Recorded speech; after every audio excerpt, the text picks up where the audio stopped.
Good morning, I'm Sunetra Chaudhary, political editor of the Hindustan Times, bringing you all that you need to know about COVID-19 on Friday, the 3rd of July. First up, a look at the numbers. In just the last 24 hours, we've seen 21,853 new cases just across the country. The total number of deaths right now in India stands at 18,224. Which brings us to our top stories, that despite these high numbers, despite the fact that globally we've crossed 10 million cases, the number of deaths seems to be steadily decreasing across the world. While 40% of all cases of corona, that's the 10 million I talked about, have taken place just in June, the number of deaths compared to that 40% of all cases taking place in June is just 28%, which shows that even if some countries are undermining and underreporting their deaths, the trend of dipping is definitely there. However, this may not be true of India just yet. If you look at the 5-day average of the number of deaths, which in May, at the end of May, stood at 221, that has now increased to 421. So that is a cause of concern, but globally, the trend of number of people dying from the coronavirus has decreased. Which brings us to another major point in this bulletin, which is, why is it that women who have children or have been pregnant can't give plasma?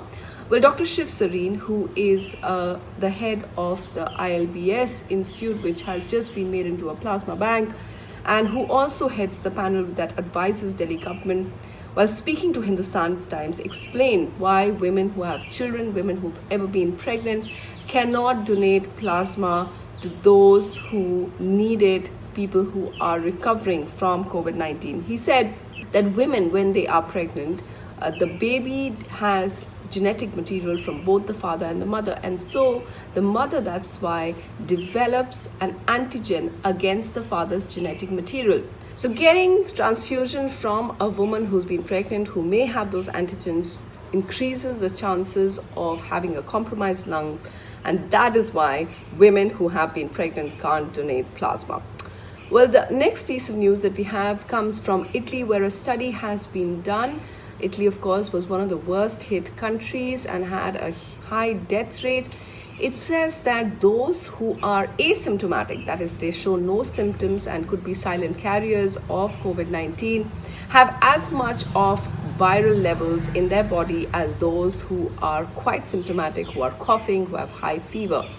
This is an important study because it shows that those who are asymptomatic, who may not even know that they have the coronavirus, may be going around and spreading the virus much more.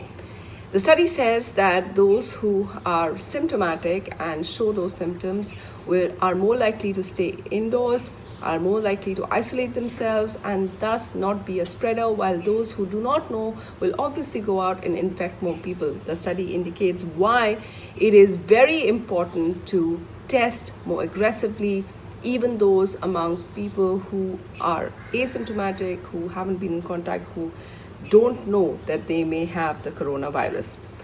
An interesting news coming in from Uttarakhand. We have seen several instances of government officials cite the fact that they are on government duty and that's why don't need to be quarantined. Well, Uttarakhand has now made it official. They've said that all central and state government officials, MLAs, judges, they don't need to go through the quarantine rules. Now, in Uttarakhand, it's quite strict. If you're coming in from an infectious state, which is state with a high number of cases, say for instance Delhi, then you need to go through an institutional quarantine for 7 days and then 7 days at home.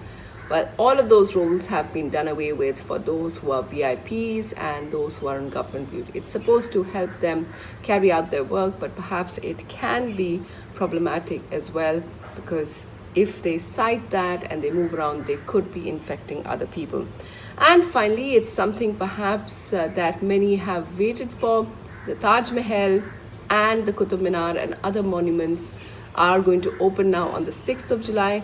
There are going to be restrictions. For instance, there are only going to be 2 sets, and in each set, they will allow only 2,500 people. So in total, only 5,000 people will be allowed into the Taj Mahal. Similarly for the Qutub Minar as well. And when you go in there, what you need for sure is the Arogya Setu app, which shows you'll be only let in if it shows that you're green and you're safe.